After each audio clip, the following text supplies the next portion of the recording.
Hey guys, this is Jackie Taddick at the Garden Flower Farm, and today I just wanted to take a few minutes to talk to you guys a little bit about failure, and specifically some of the ways that I have already failed as a first-year flower farmer, and honestly why it's been the best thing.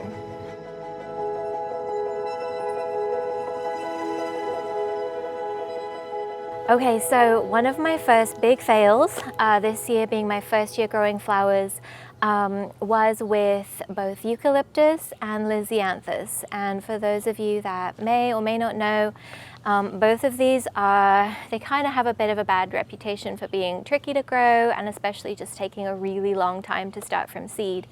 So being new to this, it was my first time really ever starting seeds inside. And way back on January 29th, I planted my eucalyptus and lisianthus seeds. So the thing about lisianthus seeds, you start with these teeny tiny seeds. I had 50 seeds to start with. I had heard they could be tricky to grow, but I wanted to give them a try anyways. So I sowed my 50 seeds inside. I had them under grow lights on a heat mat with a humidity dome, trying to give them the best possible chance that I could. And after 2 weeks, I had only 6 little tiny seedlings that had germinated out of 50 seeds, and I'm thinking, okay, I've got some plants. This is good. We can go with this. And so, 2 weeks. My eucalyptus was starting to sprout, but by the 2-week mark, I really only had 2 out of 50 eucalyptus seeds that looked like they were making it.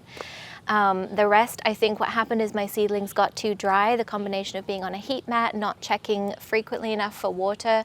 I think I was checking once a day, but just the combination of the heat and it being warm in the room I was growing, they dried out too quickly, and so as my little seedlings began to sprout, they just kind of dried up pretty quick. So at the 2-week point, I had 2 eucalyptus and 6 lisianthus, and I thought, okay, this is the first time I can do this. So I'll show you here. You can see just how tiny they were at that stage, these little baby plants. Lisianthus specifically, they can take, up to 6 months or even more to be fully mature and ready to cut from seed to cut flower. So they really are a time investment. So beautiful when they do bloom. They're similar to roses, but just have this really unique, pretty look that is just all their own. So I really wanted to give them a try. Anyways, fast forward to 1 month, I still had my 6 lisies and my 2 eucalyptus. One of my eucalyptus seemed to be shrinking. I had one left that still looked healthy, was still growing.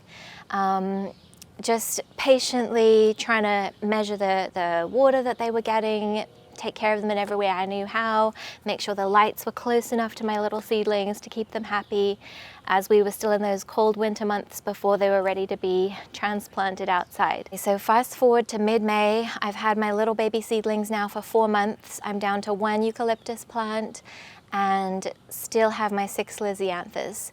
Mid-May, I began to harden them off, put them outside, hardening off where you slowly gradually just acclimate the plants to the outside temperatures, to the sun, just gradually starting half an hour to an hour, 2 hours next day, gradually hardening them off. But somehow in that process, you guys, I lost all of my lisianthus and my 1 baby eucalyptus that I had taken such care of since January. By mid-May, they were looking sad. I was hardening them off. They'd started to brown around the edges, so I brought them back inside, tried to baby them some more, make sure they weren't getting too fried in the sun. I think I rushed the hardening off process just a little bit, and all of the plants dried up and were dead within a few weeks of that. So here I still have what remains of that big failure with my 6 lisianthus that are no more. One of them even got kind of decent sized. These things stay tiny forever, so if you are growing lisianthus, just prepare to be super patient. This was the biggest one. You can kind of see the dried up, very sad looking lizzie. They just didn't make it. After that, I tried to harden them off, get them used to the outside, and they were not happy. So all of those died. My 1 eucalyptus, you can see here, he was starting to almost about 2 inches high from this tiny seed, and it just dried up and didn't make it. as I tried to get it used to the outside. So I killed all my lisies and eucalyptus. So why am I telling you guys this besides how not to kill lisianthus and eucalyptus? Honestly, I wanted to share this with you because something I heard another flower farmer say one time that just really stuck with me. I heard her say that what she liked most about the flower farming journey was that she's failed. And it's kind of a strange way to say it, but really failure can be the best thing because it's how we learn the most. Like absolutely, learning is so important. I've read so many books, I've watched so many YouTube videos. I have tried to take advice from as many different people who are more experienced growers than me, and I've been researching for months on end. And yet, I feel like I've learned the most from failing and from killing seedlings. So with that, pursuing creativity, whatever it may be, if you want to grow flowers, if you want to have more of a garden outside, if you want to start a small business, if you want to start a big business, or whatever your hobby or creative passion, your dream might be, I just really think that pursuing that creativity, it's not about necessarily having all the natural talent, although it helps some for sure. It's not about being successful all the time, and especially when we live in a world where our culture is filled with these glamorous success stories of people who have made it big and just built the successful, beautiful dream life, dream business. It's really not about that, but pursuing creativity is really about being brave, and it's about being brave enough to try new things and to fail, and then to learn through our failures and to get back up and keep trying. So whether that is planting seeds that end up dying, or whether that is investing in a hobby or a passion that you have, whatever that creative outlet might be, it's knowing that failures will come, but it's those failures that really help us to learn and to grow, and it really takes courage to pursue that anyways. So along that note of failure and why it can be one of the best things, one of my biggest failures, learning curves this first year growing, has been a huge gap in things blooming. After I had spring blooming daffodils and tulips, I kind of had this gap before any of my summer annuals are ready. I only have a few perennials right now, so I don't have a lot that's ready to harvest late spring, just as the weather's warming up, everybody's ready for flowers, and I just haven't had a lot blooming yet. So this book, I just want to give a plug for this book. If you've been growing flowers, you're probably really familiar with it. But if growing flowers is something that you're interested in or want to learn more about, I really recommend this book, Cool Flowers by Lisa Mason-Ziegler. And this is a book that I'm going to read and reread and return to many times. So basically a cool flower, or like a cool season hardy annual, is exactly what it sounds like. It's a plant that is an annual, usually has a lifespan of just a year, but is winter hardy, so it's able to survive the winter, and it also thrives in cooler temperatures. So the best time to plant these kind of cool loving flowers is either in the fall, and they'll kind of get their roots established before they die back in the winter, then you'll have them blooming earlier in the spring, or super early spring, before the last frost even, getting them planted so they get established and they have those cooler months to really thrive. So little did I know that lisianthus is one of those cool flowers that prefers cooler temperatures, which maybe is why I fried it in the sun. But so many flowers that I've tried sowing, kind of once we're here in Oklahoma, we kind of skip through spring and get to hot summer temperatures quick sometimes.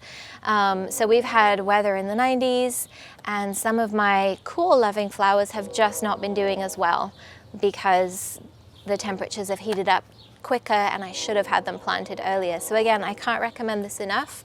Cool Flowers is a fantastic resource for just figuring out different kinds of flowers and when the best planting time is in your climate. Okay, so the last thing that I wanted to mention here really quickly on this video about failure as a flower farmer and why it's really been so great is dahlias. So if you watched my last video, I was just kind of giving a little bit of a tour of the garden, some of the things that I have growing that are going to be coming up soon, and I had 19 dahlia tubers planted that I was really excited for. They can be a bit of an investment purchasing dahlia tubers up front, but they are just fantastic plants. They're so beautiful. They multiply, the tubers multiply each year, so you can end up with even more plants. The tricky thing is keeping them alive, so I'm learning. And all my tubers had sprouted, but they hadn't yet pushed up above ground, so I had them buried in my raised beds. And here in Oklahoma, the weather, if you're local here, you know it can be super unpredictable. We can go from, we had some really hot kind of 90-degree temperatures, and then we had this really wet, stormy season that it just rained a whole bunch in a really short period of time. As the rain was coming down, I tried to get outside, ran outside with my amazing husband and a tarp, and tried to rig up just this cover for my dahlia tubers, but unfortunately it was too late. The thing about dahlias is they don't like to be watered until they've really become more established plants. When there's still just the tuber in the ground and the roots are getting established and they're sprouting, you really don't want to give them too much water. I knew that, but I was not prepared for how wet that early spring can be. And so even though the temperatures were warm enough for them outside, just the rain totally killed almost all of my tubers. So the tubers that still looked like they might be kind of okay, they were holding together, I brought them inside, tried to dry them off and let them dry out after all the rain. And unfortunately, they had just soaked up so much water that almost all of them had completely rotted. I did learn from another dahlia grower that if you have a tuber and it has some rot on it, you can cut it just like you would a potato, cut the rot out, and you can kind of see, as I was cutting open my tubers to see what state they were inside, the ones that look like kind of mushy bananas, they were completely rotten. You want that dahlia to look nice and yellow, kind of like a potato inside. And so you can actually cut off the rotten part, and as long as you have the eye of the tuber where it sprouts is still intact and not rotten, I was told that you can put cinnamon on the part where you've cut any rot away, let the dahlia sit for a few days, let the tuber sit and dry out, and then replant it, and it still has a good chance of making it. If you leave any rotten parts on the tuber, that rot will just continue to spread. So unfortunately, when I began to cut my dahlia tubers open, it felt very sad. These tubers that I had been taking such care of since they first arrived in the mail, unfortunately, every one of them that had rot, it was just about rotten the whole way through the tuber, so I had to compost them all. They were done. Thankfully, one of the amazing things I've also learned and come to love on this flower farming journey is that the flower farming community, other flower farmers, other local growers can be such an amazing, encouraging and super helpful resource, both with advice and growing tips. I actually had another dahlia grower who I didn't personally know, but connected through Facebook, who offered to send me some of her tubers in the mail. So we're going to do a tuber exchange. So she sent me some beautiful brand new tubers that were just beginning to sprout, and to replace the ones that I'd lost. And I'll send her back some in the fall as I hopefully grow these and they multiply. So I now have my tubers in pots until they get a little more established.